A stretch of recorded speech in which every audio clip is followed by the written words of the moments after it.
भाई अहम मामला है जिस पर आज कोर्ट के अंदर हियरिंग थी। देखिए, कानूनी तौर पे जब आप कोई भी चीज़ छुपाएं, वो कोई असासा हो, वो कोई लाइबिलिटी हो, वो कोई भी ऐसी चीज़ हो जो बतौर पार्टी के सरबराह के या बतौर पब्लिक ऑफिस होल्डर के कानूनी तौर पे लाजिम था कि आप उसको डिक्लेयर करते और आप ना करें, तो उसका नतीजा है कि कानून में आप उस पब्लिक ऑफिस होल्ड करने के अहल नहीं रहते। ये मामला टिरियन जेड वाइट का नहीं है, ये मामला छुपाने का है कि जब कानूनी तौर पे आप पर लाजिम था कि आप अपने डिपेंडेंट्स को, अपने बच्चों को डिक्लेयर करते, आपने नहीं किया, तो उसका एक लीगल कॉन्सिक्वेंस है। अब अगर एक आम कोई भी रुकन वो अपना कोई असासा डिक्लेयर नहीं करता और बाद में वो असासा निकल आता है तो उसको डिस्क्वालीफाई किया जाता है। बहुत सारी मिसालें मौजूद हैं। या कोई जाली दस्तावेज़ आप जमा करा दें या आपकी डिग्री जाली हो, तो इन तमाम चीज़ों का एक ही नतीजा है कि आप रुकने कौमी और सूबाई असम्बली रहने के अहल नहीं रहते और आप डिस्क्वालीफाई हो जाते हैं। यही मामला आज इस्लामाबाद हाई कोर्ट में ज़ेर बहस था टिरियन जेड वाइट के केस में, जिसमें बदकिस्मती से इमरान खान न्याजी साहब ताख़ीरी हरबे इस्तेमाल कर रहे हैं, तारीख़ पे तारीख़ ली जा रही है और केस को मेरिट पर बहस करने से वो गुरेज़ा हैं। वो इस केस के मेरिट पे बहस नहीं करना चाहते, वो तकनीकी बुनियादों पे राह फरार इख्तियार करना चाहते हैं और उनकी मेन प्ली ये है, उनकी अदालत के सामने उनका मौक़िफ़ ये है कि इस केस को ना सुना जाए क्योंकि ये अदालत मजाज नहीं है इसको सुनने की चंद वजूहात की बिना पे। वो वजूहात क्या हैं? नंबर एक कि मैं एमएनए नहीं रहा। भाई, आप एमएनए नहीं हैं तो आप पार्टी के सरबराह तो हैं, और जब ये आपने डिक्लेरेशन दी थी तब तो आप एमएनए इलेक्ट हुए थे। दूसरा, वो कहते हैं कि जी अगली तारीख पर भी हमारे वकील साहब मुल्क से बाहर हैं, हम यहाँ अवेलेबल नहीं हैं, आप तारीख दे दें। अब 1 मार्च को ये केस दोबारा सुना जाएगा, मगर ये मेरिट पे हम चाहते हैं और ये हमारा मुतालबा है बतौर एक बड़ी सियासी जमात के, बतौर इस पॉलिटिकल सिस्टम के स्टेक होल्डर के, कि इमरान न्याजी साहब आके मेरिट पे इसकी बहस करें। वो मेरिट पर बहस क्यों नहीं करना चाहते? वो जुरिस्डिक्शन पे, दायरा इख्तियार पे इस मामले को क्यों लटकाना चाहते हैं? क्योंकि उनको पता है कि वो इस केस में गलत हैं। एक एफिडेविट मौजूद है जिसमें वो ये कहते हैं कि इस बच्ची की वालदा फौत हो गई, मैं इसकी खाला को इसका निगरान, इसका गार्डियन मुकर्रर करता हूँ। अब वो डॉक्यूमेंट भी या इनको ऑन करना है या उससे इनकारी होंगे। और देखिए, डिस्क्वालिफिकेशन अपनी जगह पे, झूठा एफिडेविट देना, झूठे कागजात नामजदगी दाखिल कराना ऑन ओथ, ये एक जुर्म है। इस पे फौजदारी कार्रवाई भी बनती है, मगर ये केस को आगे नहीं चलने देना चाहते और ये तकनीकी बुनियादों पे छुपना चाहते हैं, जो कि इनका वतीरा बन चुका है कि वो तोशाखाना की करप्शन हो तो ये तारीख पे नहीं आते, वो ये टिरियन जेड वाला केस हो, टिरियन वाइट वाला, उसमें ये ताख़ीरी हरबे इस्तेमाल कर रहे हैं, तो ये इनको आके मेरिट पर बहस करना होगी। क्योंकि अगर एक वज़ीर आज़म को बेटे से तनख्वाह ना लेने पर निकाला गया था, तो कोई और वज़ीर आज़म हो, वो कोई असासा छुपाए, वो कोई जायदाद छुपाए, वो कोई औलाद छुपाए, उसका जवाबदेह होना होगा। ये नहीं हो सकता कि एक वज़ीर आज़म बेटे से तनख्वाह ना लेने पे निकल जाए और दूसरा वज़ीर आज़म बेटी ना डिक्लेयर करे और वह बच जाए। दोहरा इंसाफ का निज़ाम या दोहरा इंसाफ का मेयार ये किसी भी माशरे में नहीं चल सकता। तो ये इमरान नियाज़ी साहब, आप आके मेरिट पर बहस करें, आप जवाब दें कि क्या आपका ये एफिडेविट झूठा है, क्या आपके जो मुख्तलिफ आप बयान हल्फी जमा कराते रहे हैं अपने कागजात नामजदगी के साथ, क्या वो झूठे हैं? ये जवाब तो देना होगा। मगर आप गुरेजा हैं क्योंकि आप मेरिट पे आना नहीं चाहते। आप मेरिट पे आएंगे तो आपको भी पता है आप फंसेंगे। कोई भी असासा अगर आपने डिक्लेयर ना किया होता उसका भी अंजाम यही होता। ये एक कानूनी बहस है। तो इसलिए हमारा मुतालबा बतौर शहरियों के, बतौर एक सियासी जमात के ये है कि इस केस की डे टू डे हियरिंग की जाए और इसको लाइव नशर किया जाए।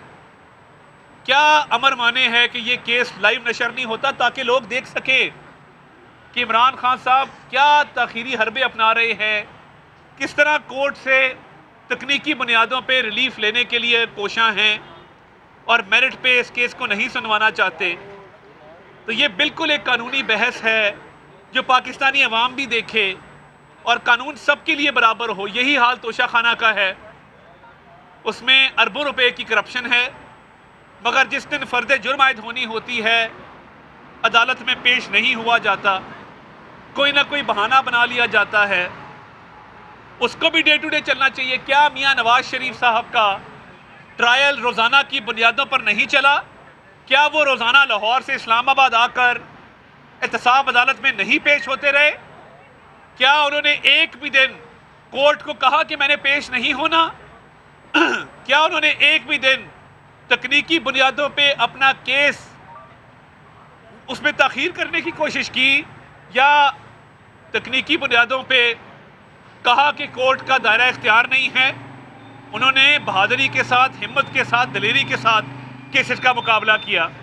आज आप राह फरार इख्तियार कर रहे हैं। तब आप शादियाने बजाते थे कि ये रोज़ाना की बुनियादों पे ट्रायल हो रहा है और इंसाफ होता नज़र आ रहा है।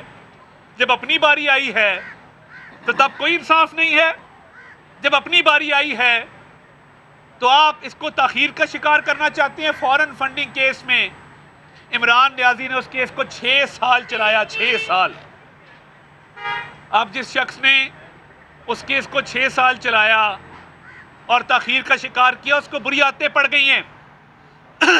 वो अपने आप को पॉलिटिकल एलीट समझते हैं, अनटचेबल समझते हैं कि हमें कोई हाथ नहीं लगा सकता। आप गैर कानूनी काम करें, आप चोरी करें, चकारी करें, डकैती करें और अदालतों में आके कहें कि अदालतों का दायरा इख्तियार नहीं है, केस मेंटेनेबल नहीं है, जुरिस्डिक्शन नहीं बनती, तो दूसरों की दफ़ा तो जुरिस्डिक्शन पे तालियां बजाते थे। अब मेरिट पे आने को तैयार नहीं हैं तो हिम्मत करें, मेरिट पे अपना केस आर्ग्यू करें और हाँ या ना में जवाब दें। ये दरमियानी जवाब कोई जवाब नहीं है कि मैंने सुनवाना नहीं है, मैं बात नहीं करना चाहता, आपका दायरा इख्तियार नहीं है। ये या स्याह है या सफ़ेद है, या आपने मिस डिक्लेरेशन की है या आपने नहीं की। ये बात बिल्कुल सिंपल है और इसका आने वाले दिनों में बिल्कुल रोज़े रोशन की तरह आया हो जाएगा। और 1 मार्च से जब ये केस चलेगा तो हमारा मुतालबा ये है कि मज़ीद जो ताख़ीरी हरबे इस्तेमाल कर रहे हैं इमरान खान साहब, उसकी इजाज़त नहीं होनी चाहिए। और ये रोज़ाना की बुनियादों पे अगर ये समझते हैं ये ठीक है तो ये बिल्कुल सामने आ जाएगी हर चीज़। तो ये केस लाइव चलना चाहिए, रोज़ाना की बुनियादों पे चलना चाहिए और मेरिट पे चलना चाहिए। तारण साहब, आप इस केस में बतौर पार्टी फरीक हैं, इंडिविजुअल हैं, किस कैपेसिटी में आज आप आए थे या बतौर शहरी आए थे? हम बतौर शहरी आए हैं क्योंकि अगर एक पब्लिक ऑफिस होल्डर को मिस डिक्लेरेशन करता है वो पब्लिक रिकॉर्ड है। वो पब्लिक का भी राइट है कि वो इस केस को देखे, उसको सुने, उस हवाले से अपनी एक राय कायम करे। अगर ये प्राइवेट मैटर होता और किसी लेन देन का आपस में 2 बिजनेसमैनों का मामला होता तो उससे तो हमारा कोई सरोकार नहीं था। मगर जब मिस डिक्लेरेशन है और पब्लिक रिकॉर्ड में आपने एक झूठा एफिडेविट दिया है, कंसीलमेंट की है, तो वो हमारा राइट बनता है कि हम उसको सुने भी, उस पर कॉमेंट भी करें और उस पर मौक़िफ़ भी अपनाएं। मिस डिक्लेरेशन की आपने बात की, इससे पहले भी लेटर पेश होते रहे हैं, चाहे वो कतरी खत हो या कैलबरी फाउंड के बारे में हो। उसके ऊपर आप क्या कहेंगे? और जिस तरह ये डिले कर रहे हैं, आप भी 90 दिन के इंतखाबात में काफ़ी डिले कर रहे हैं। आप गवर्नर कहते हैं मैंने असम्बली तोड़ी नहीं है, तो मैं डेट क्यों दूँ? क्या कहेंगे? देखिए, अगर हमने ताख़ीरी हरबे इस्तेमाल करने होते एक तो कैलिबरी फ़ॉन्ट के हवाले से बड़ी तफसील में बहस हो चुकी, वो फ़ॉन्ट उस वक्त अवेलेबल था, एक तासुर दिया गया कि ये फ़ॉन्ट अवेलेबल नहीं है।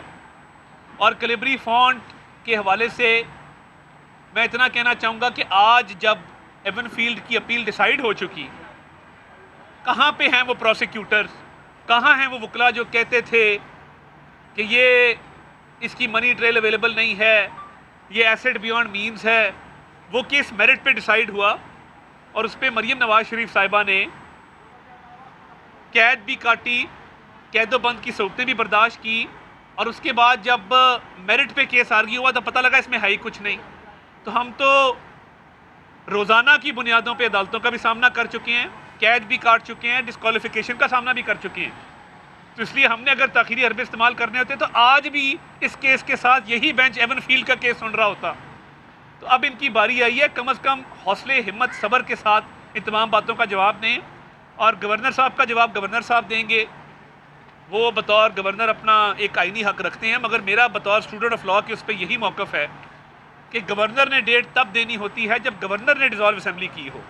जब 48 घंटे गुजरने के बाद असम्बली खुद डिज़ोल्व हुई है तो फिर ये कानूनी नुक्ता है कि इसकी डेट किसने देनी है। साहब ये बता दें कि मुल्क की माशी हालात जो हैं वो आए रोज़ ख़राब होते जा रहे हैं, पेट्रोल देख लें या दीगर चीज़ें देख लें, उनके रेट बढ़ते जा रहे हैं। और तो दूसरी तरफ मियां शहबाज शरीफ साहब की जो काबीना है उसकी तादाद 85 तक पहुँच गई है। और तो ये बता दें क्या ये हुकूमत आम आवाम को रिलीफ देने आई है या अपनी शाह खर्चियों के लिए मजीद भर्तियाँ कर? अगर आपने कल के SAPM का नोटिफिकेशन पढ़ा हो तो उसमें 3 अल्फाज लिखे हुए थे, प्रो बोनो बेसिस।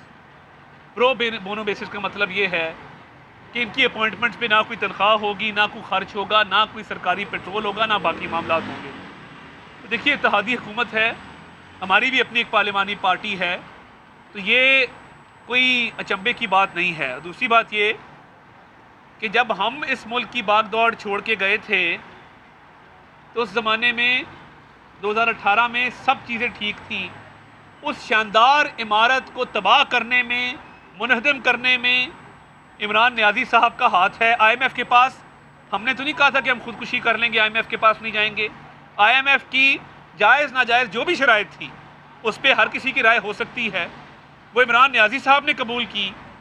हमने आके अब ये मलबा उठाया है, अब इसके लिए कोशा है कि दिन ब दिन हालात बेहतर हों। तो ये पिछले 6 माह में तो हालात ख़राब नहीं हुए, क्योंकि इमरान नियाज़ी साहब ने CPAC को रोल बैक किया। एक दिन भी मईशत के लिए कोई मुस्बत कदम उठाया तो आप मुझे बता दें। हर दफ़ा तर्जुमानों का इजलास थी, हर मर्ज़ की दवा तर्जुमानों का इजलास है। महंगाई में बेपनाह इजाफा हुआ, मईशत तबाह हो गई। अब उस तबाही को ठीक करने की कोशिश की जा रही है और एक काबिल टीम जो है ये काम कर रही है। तो ये तो तनख्वाह नहीं ले सर, राना साहब ने रात कहा कि ये सियासी रिश्वत है अहमद मीर के प्रोग्राम में, तो क्यों जरूरत पेश आ रही है सियासी रिश्वत की? देखिए, सियासी रिश्वत उन्होंने उनकी राय अपनी होगी, मैं इसको सियासी रिश्वत नहीं समझता। और बहुत सारा काम हो रहा है इंस्टीट्यूशनल रिफॉर्म्स पे, लीगल रिफॉर्म्स पे, बहुत सारी चीज़ें जो हैं वो जिम्मेदारियां सौंपी जा रही हैं। तो मेरा ख्याल है इसमें कोई ऐसी हर्ज की बात नहीं। बहुत शुक्रिया। मामले खुसूसी अता तारड़ मीडिया से इस वक्त गुफ्तगू कर रहे हैं। उनका कहना था कि ये मामला टेरियान का केस नहीं बल्कि सच छुपाने का केस है। कोई रुकन असासा डिक्लेयर अगर नहीं करता तो बाद में पता चल जाए तो नाअहली होती है।